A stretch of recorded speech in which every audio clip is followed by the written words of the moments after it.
আজ ভেবেছি একটু চিকেন স্টু বানাবো, তাই জন্যে বেশ কিছু সবজি নিয়েছি। আর নিয়েছি ইমিউনিটির জন্যে এক টুকরো কাঁচা হলুদ। গোটা রসুন তো দিয়েইছি, তার সাথে কিছুটা আদা আর রসুন কুচিয়ে নিয়েছি। আর এদিকে ছোট্ট ছোট্ট পিস করে চিকেনটাকেও কেটে নিয়েছি। কাটাকুটি কমপ্লিট, চলুন এবার রান্নাটা বসাই। প্রথমেই 1 চামচ ঘি আর একটু সাদা তেল ব্যবহার করে ফোড়নে দিয়েছি লবঙ্গ আর দারচিনি।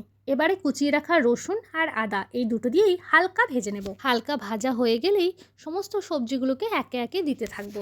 এখন এই সিজন চেঞ্জের সময় কিন্তু সর্দি কাশি লেগেই থাকে। যেমন কর্তামশাইয়েরও খুব ঠান্ডা লেগে গেছে, ও অফিস থেকে একটু আগেই ফিরেছে।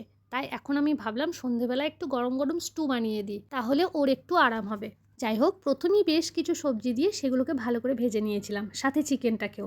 এরপরে ক্যাপসিকাম, রসুন আর কর্ন দিয়েছি। এগুলো বেশি ভাজবো না, অল্প একটু ভেজে নিয়েই উপর থেকে পরিমাণ মতো লবণ, পরিমাণ মতো গোলমরিচ আপনারা আপনাদের পরিমাণ মতো দেবেন, আর অল্প একটু মিষ্টি দিয়েছি। আপনারা না চাইলে নাও দিতে পারেন, তবে মিষ্টি দিলে একটু টেস্টের ব্যালেন্সটা ঠিক থাকে। যাই হোক, সমস্ত সবজি দিয়ে দিয়েছি। এবার সব কিছুই হালকা করে নেড়ে নিয়ে পরিমাণ মতো জল দিয়েছি।